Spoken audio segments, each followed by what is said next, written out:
The United States really took the lead in industrialization in the early 1800s to mid 1800s due to the advancements brought upon by the American mechanics. It really took the Industrial Revolution to a new height when they began to build machine tools. Basically, these were machines that made parts for other machines that which allows for machines to have interchangeable parts, which means if a part of a machine breaks down, you don't have to replace the whole machine. You can just replace that one part, and then you keep the rest of the machine. An example of those American mechanics are the Sellers family, who produce a vast amount of different machines that improved, perfected, uh, made things more efficient in different parts of different industries.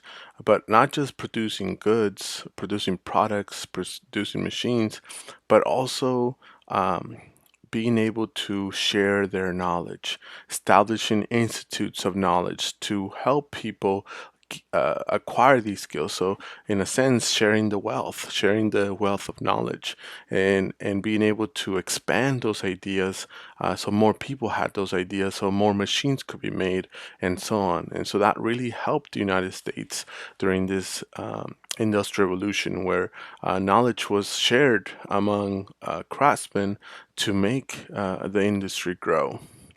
Another example of those mechanics is Eli Whitney. While we know him more so for his development of the um, congen that eventually had long lasting effects onto slavery, which we'll talk about that at another time. But Eli Whitney was really into producing machine goods, machine tools. Even though when you look at the Kanjin, he didn't really make much money from the Kanjin because other inventors, other mechanics jumped on the idea and eventually flooded the market. But he really made his money when he produced a machine that made interchangeable parts for musket parts, mainly for rifles. So he improves upon this product of the rifle by creating a machine that made interchangeable parts for this rifle. Other mechanics like Remington, Singer, Yale, these were all mechanics that created products out of need. Uh, Remington with the rifles, who at 23 years old builds a rifle that is of his liking. He felt like he couldn't find a good rifle to buy, so he said, "I'll just make it myself." Then Isaac M. Singer, who eventually creates heavy-duty sewing machines to be able to use with leather and really help the industry.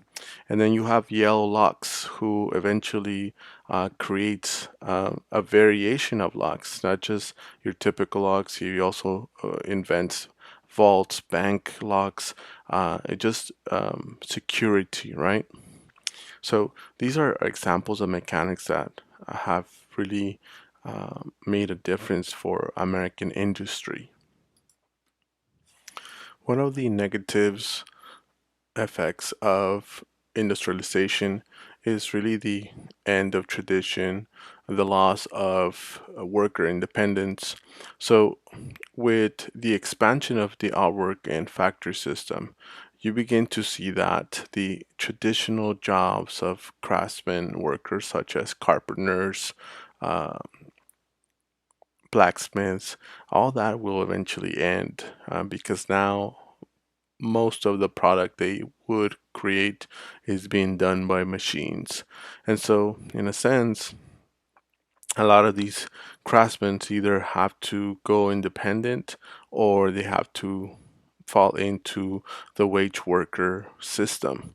So, what you begin to see is that as this expansion happens, workers are going to be unhappy. they're going to be miserable because they're working long hours with little pay, no protection, no benefits. So a lot of these workers are going to organize themselves to be able to change these different obstacles, challenges that they face in the workplace. So when you look at the workers of the early 1800s to mid 1800s, they're really being taken advantage. Many this idea that business has is allowed to do whatever they want. You know, this free enterprise mentality allows for workers, for employers to do as they please. And the ones that who are really struggling are the workers.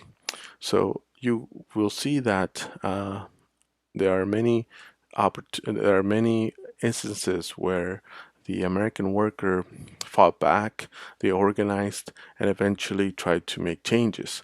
But in the early part of this movement, they see a lot of challenges because to be in a union is illegal, and so a lot of times that creates a problem for those workers who are trying to make change or trying to bring upon change to their workplace.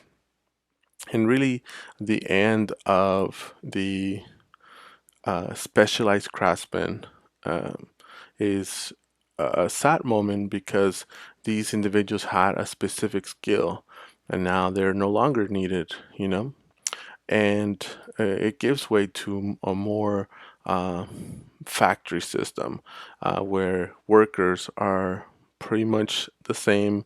There's no independence. Everyone's the same. Everyone has the same uniform. Everyone has the same tools, and they're easily replaceable by uh, other individuals. What we really see is that, you know, for a long time, these workers who are trying to organize and file lawsuits against their employers, they were not being successful. But eventually, what you see is that in this very historic court case, Commonwealth versus Hunt, you see a Massachusetts Supreme Court eventually rule in favor of the workers, eventually establishing that the worker does have the right to unionize and to eventually participate in a strike to eventually improve upon the conditions, whether it's salary, whether it's long hours, whether is the unsafe working conditions. So you really begin to see more strikes, more unions being developed during this time period because, again, with this idea of free enterprise, the government is not going to interfere. The courts were not going to interfere. Businessmen were allowed to do whatever they want. You know, this mentality of let business do its business was in practice.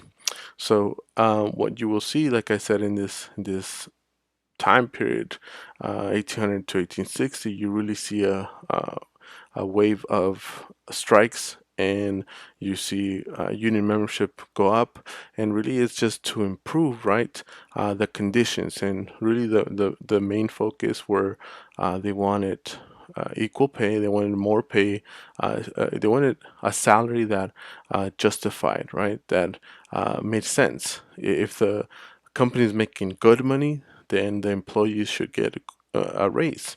And also long hours. They wanted to minimize the long hours. There is a situation in St. Louis where one uh, group of one union eventually wins the rights to 10-hour work days.